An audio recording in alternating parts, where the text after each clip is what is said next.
Hello everyone, চলে এলাম bamboo ট্রেকের blog part 4 নিয়ে। তো আজ আমি জয় করতে চলেছি বিখ্যাত ইউ মাউরিংখং। আর এই পাথরটাকে বলা হয় পাহাড়ের রাজা। আর এই রাজার দরবারে পৌঁছতে গেলে হাড়গোড় তো একটু এইদিক ওইদিক হতেই পারে, তাই না? তবে চিন্তা নেই, ওপরে গিয়ে যা ভিউ দেখতে পাবো হয়তো সব ভুলে তো যাবো। আমরা যাব এখান থেকে হয়ে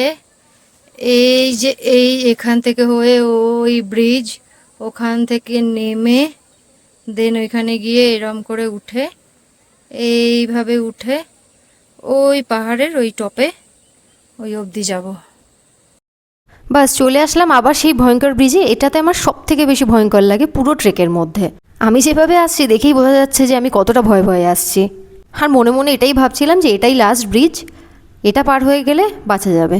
তারপরে বহু প্রতীক্ষার অনেকক্ষণ ট্রেকিংয়ের পর এরপরে পৌঁছলাম সেই জায়গাতে যেটার জন্য আমরা এতটা এক্সাইটেড ছিলাম।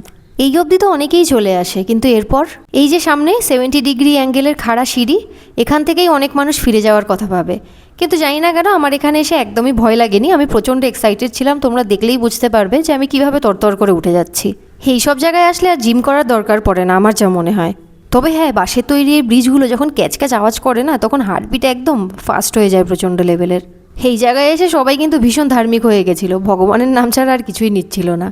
এই জায়গাটা জাস্ট দেখো, পুরো দেখে মনে হচ্ছে যেন স্বর্গের সিঁড়ি। ওপরে আর কিছু দেখা যাচ্ছে না, মনে হচ্ছে যেন আমি স্বর্গের দিকে এগিয়ে চলছি। সবাইকে একটা ইম্পর্টেন্ট কথা বলবো, সাথে কিন্তু অবশ্যই 1 থেকে 2 লিটার জল, বিস্কিট, স্নিকার্স বা বিভিন্ন ধরনের চকলেট কিন্তু অবশ্যই রাখবে, কারণ এখানে প্রচণ্ড এনার্জির দরকার হয়। তবে আবারও বলছি, ট্রেকটা কিন্তু সবার জন্য নয়, বাট হ্যাঁ, তোমরা যদি কিছু অ্যাডভেঞ্চারাস করতে চাও অবশ্যই তোমরা এই ট্রেকে আসতে পারো। আর কারো যদি কোনো রকম কোয়ারিজ লাগে যে কিভাবে আসবে, কত খরচা বা যে কোনো ধরনের কোনো কোয়ারিজ থাকলে আমাকে কমেন্টে জানাবে বা আমাকে টেক্সট করবে, আমি উত্তর দিয়ে দেবো। এটাই হচ্ছে লাস্ট সিঁড়ি ভাঙা। এরপরে আমরা পৌঁছে গেছি একদম টপ অফ দি, মানে বাম্বু ট্রেকের টপে পৌঁছে গেছি।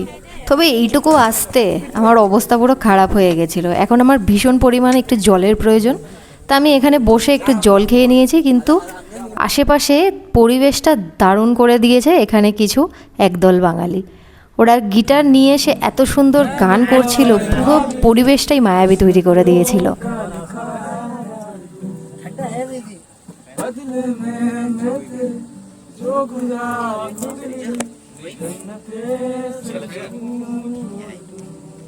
পাথরের রাজা ইউ মাউরিংখং আমাকে কিন্তু খালি হাতে ফেরায়নি, দিয়েছে এক আকাশ শান্তি আর এক বুক সাহস।